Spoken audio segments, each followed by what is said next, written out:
ಅಧಿಕಾರ ಹಂಚಿಕೆ ವಿಚಾರ ರಾಜ್ಯದಲ್ಲಿ ಸಾಕಷ್ಟು ಸದ್ದು ಮಾಡ್ತಾ ಇದೆ. ಇದೀಗ ಹೈಕಮಾಂಡ್ ಹೇಳಿದಂತೆ ನಾನು ನಡೆದುಕೊಳ್ತೇನೆ ಅಂತ ಸಿಎಂ ಮಾತನಾಡಿದ್ದಾರೆ. ಇಲ್ಲಿವರೆಗೆ ಇದ್ದದ್ದು ಒಂದು ವರಸೆ, ಈಗ ಮತ್ತೊಂದು ವರಸೆ. ಹೈಕಮಾಂಡ್ ತೀರ್ಮಾನಕ್ಕೆ ನಾನು ಬದ್ಧ ಆಗಿದ್ದೀನಿ ಅಂತ ಚಿಕ್ಕಬಳ್ಳಾಪುರದಲ್ಲಿ ಸಿಎಂ ಸಿದ್ದರಾಮಯ್ಯ ಹೇಳಿಕೆಯನ್ನು ಕೊಟ್ಟಿದ್ದಾರೆ. ಅಂತಿಮವಾಗಿ ಎಲ್ಲವೂ ಹೈಕಮಾಂಡ್ ನಿರ್ಧಾರ ಮಾಡುತ್ತೆ. ನನ್ನನ್ನೇ ಮುಂದುವರಿಸಿ ಅಂದ್ರೆ ಮುಂದುವರಿತೇನೆ. ಹೈಕಮಾಂಡ್ ನಿರ್ಧಾರಕ್ಕೆ ನಾನೂ ಕೂಡ ಒಪ್ಪಬೇಕು. ಹೈಕಮಾಂಡ್ ನಿರ್ಧಾರಕ್ಕೆ ಡಿಕೆ ಕೂಡ ಒಪ್ಪಬೇಕು ಅಂತ ಸಿಎಂ ಸಿದ್ದರಾಮಯ್ಯ ಹೇಳಿಕೆಯನ್ನು ಕೊಟ್ಟಿದ್ದಾರೆ.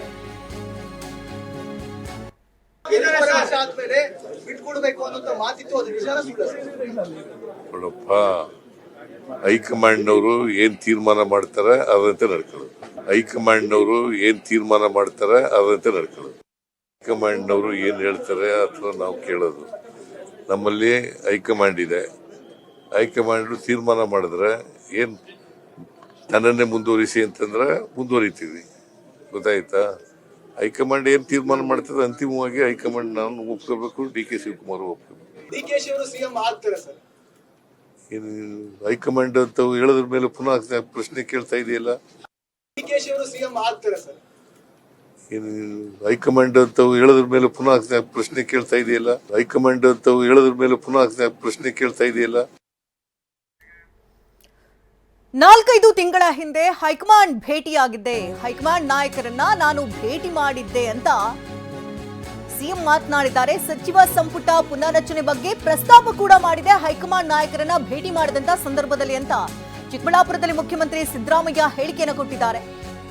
ಅಂದು ಸಚಿವ ಸಂಪುಟ ಪುನರ್ರಚನೆ ಮಾಡು ಅಂತ ಹೇಳಿದ್ರು. ಅವಾಗ ವಿಚಾರಕ್ಕೆ ಸಂಬಂಧಪಟ್ಟಂತೆ ಚರ್ಚೆ ಕೂಡ ಆಗಿತ್ತು. 2.5 ವರ್ಷ ಆಗ್ಲಿ ಆಮೇಲೆ ಮಾಡೋಣ ಅಂತ ನಾನೇ ಹೇಳಿದ್ದೆ. ಇದೀಗ ಹೈಕಮಾಂಡ್ ಏನ್ ಹೇಳುತ್ತೋ ಅದನ್ನ ನಾನು ಕೇಳ್ತೀನಿ. ಹೈಕಮಾಂಡ್ ಹೇಳಿದಂತೆ ಸಂಪುಟ ಪುನರ್ರಚನೆ ಆಗುತ್ತೆ ಅಂತ ಮುಖ್ಯಮಂತ್ರಿ ಸಿದ್ದರಾಮಯ್ಯ ಮಾಹಿತಿನ ಕೊಟ್ಟಿದ್ದಾರೆ.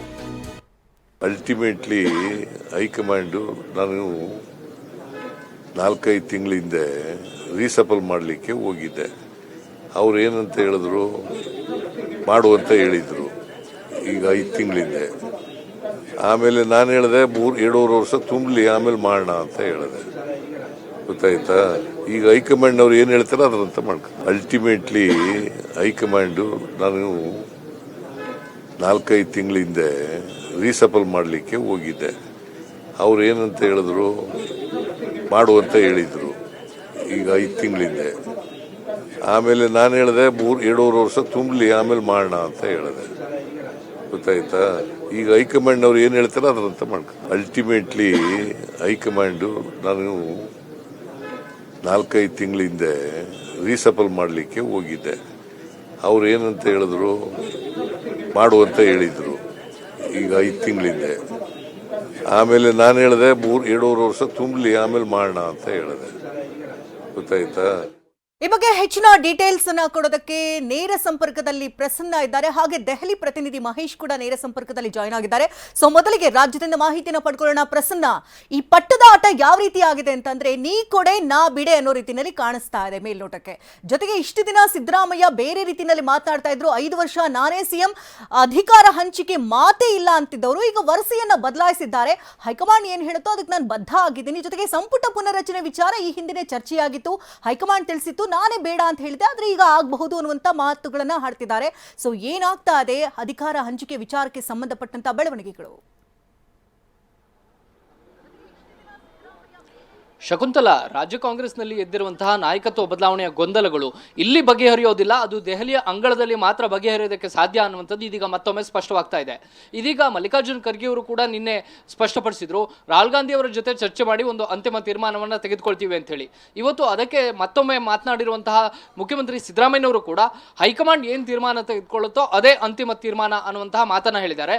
ಜೊತೆಗೆ ಪರೋಕ್ಷವಾಗಿ ಹೈಕಮಾಂಡ್ ಏನೇ ತೀರ್ಮಾನ ತೆಗೆದುಕೊಂಡ್ರೂ ಕೂಡ ಅದನ್ನ ನಾನು ಕೂಡ ಕೇಳಬೇಕಾಗುತ್ತೆ ಮತ್ತು ಡಿಕೆ ಶಿವಕುಮಾರ್ ಕೂಡ ಕೇಳಬೇಕಾಗುತ್ತೆ ಅಂತ ಹೇಳಿ ಮತ್ತೊಮ್ಮೆ ಸ್ಪಷ್ಟಪಡಿಸಿದ್ದಾರೆ. ಅಂದ್ರೆ ಇಷ್ಟು ದಿನಗಳ ಕಾಲ ಸಿಎಂ ಸಿದ್ದರಾಮಯ್ಯನವರ ಕಾನ್ಫಿಡೆನ್ಸ್ ಬೇರೆಯ ಲೆವೆಲ್ ನಲ್ಲಿತ್ತು. ಅಂದ್ರೆ 5 ವರ್ಷ ನಾನೇ ಸಿಎಂ ಆಗಿರ್ತೀನಿ ಅನ್ನುವಂತ ಮಾತನ್ನ ಹೇಳ್ತಾ ಇದ್ರು. ಮುಂದಿನ 17ನೇ ಬಜೆಟ್, ತಮ್ಮ ದಾಖಲೆಯ ಬಜೆಟ್ ಅನ್ನು ಕೂಡ ತಾನೇ ಮಂಡಿಸ್ತೀನಿ ಅನ್ನುವಂತ ಮಾತನ್ನ ಹೇಳ್ತಾ ಇದ್ರು.